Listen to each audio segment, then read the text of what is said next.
Ya, halo, assalamualaikum warahmatullahi wabarakatuh. Halo teman-teman pendengar, apa kabar? Semoga sehat selalu ya. Ya, masih seputar penerimaan CPNS di 2021.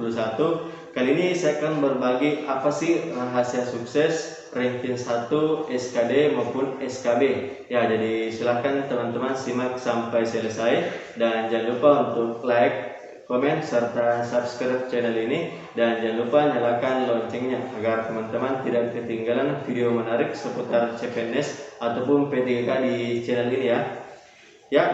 Sebelum itu sedikit perkenalan singkat. Saya merupakan CPNS angkatan 2019 ya, tahun kemarin. Ya, penerimaan CPNS tahun 2019 menurut saya merupakan penerimaan CPNS yang membutuhkan waktu yang sangat lama ya. 2019 merupakan pendaftaran, kemudian 2020 ujian SKD dan SKB, lalu 2021 merupakan penetapan NIP dan penerimaan SK. Ya, pada saat itu merupakan awal pandemi masuk ke Indonesia, jadi waktunya membutuhkan waktu yang lama. Kemudian di ujian SKD dan SKB saat itu saya mendapatkan skor yang maksimal, skor yang tinggi dari saingan-saingan saya, sehingga saya mendapatkan ranking 1 di SKD maupun SKB.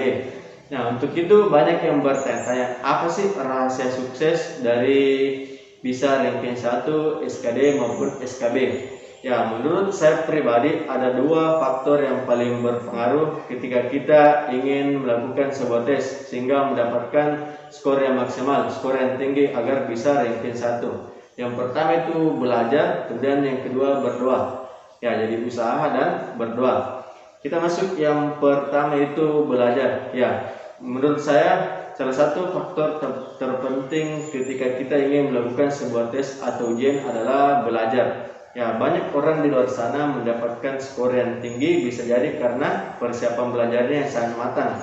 Berbeda dengan peserta yang mendapatkan jauh di bawah passing grade, bahkan hanya 100-an atau 200-an, ya mungkin persiapan belajarnya kurang.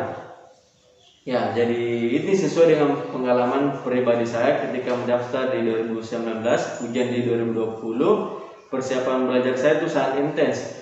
Jauh sebelum tes, jauh sebelum hari H, 3 bulan sebelum hari H, persiapan belajar saya itu sangat matang.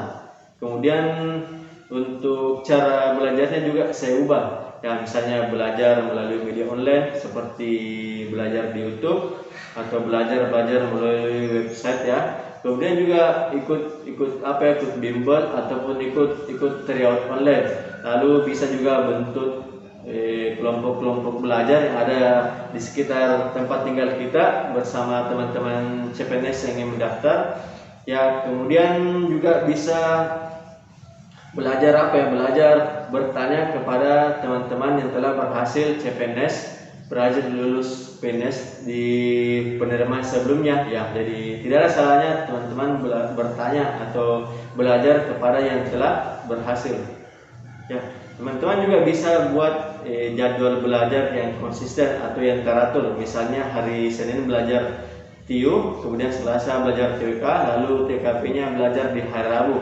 Kemudian itu juga terulang sampai Kamis, Jumat, Sabtu. Lalu hari Minggunya bisa digunakan sebagai bahan evaluasi atau ikut tryout. Jadi itu yang sangat berpengaruh. Yang pertama itu belajarnya. Jadi ini sangat berpengaruh. Jadi tinggal teman-teman apakah ingin lulus atau tidak. Jika ingin lulus berarti persiapan belajarnya harus disiapkan lebih matang. Oke, kita masuk ke yang kedua yaitu berdoa. Ya, usaha dan doa ini kaitannya sangat erat, tidak terpisahkan. Bahkan ada pepatah yang mengatakan usaha tanpa doa adalah sombong, sedangkan doa tanpa usaha adalah sia-sia. Maka kita harus barengi usaha tadi kita yang belajar dengan doa. Ya, untuk doa yang ini sendiri teman-teman bisa berdoa sendiri di waktu yang mustajab atau di tempat-tempat mustajab. Ya, bisa ketika setelah selesai salat. Kemudian juga teman-teman bisa minta didoakan oleh kedua orang tua. Ya, kita sudah tahu doa orang tua itu sangat mustajab, bisa melalui ayah atau ibu kita. Kemudian juga bisa melalui saudara-saudara kita ya, ataupun keluarga yang lain, bisa tante, sepupu, nenek ataupun yang lain.